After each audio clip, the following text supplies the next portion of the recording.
Hello guys, ito na po ako dahil special day ng kapatid ko. Ayan, request po yan, special biko.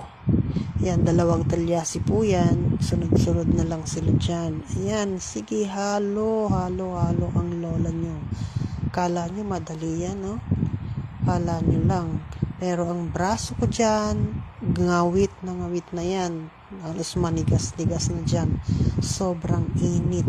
Ayan. Banat lang ng banat. Yan ang duty ko kasi. Mamaya, babanat ako doon sa taas. May video okay na eh. Maya darating na yung mga bisita. Ipapatikim ko na yan sa kanila. At dahil tapos na yung isang talyasi, nandun na sa taas. Tinikman na. Ayan, nasarapan naman sila. Salamat naman at hindi ako napahiya. Ayan. Ang ganda ng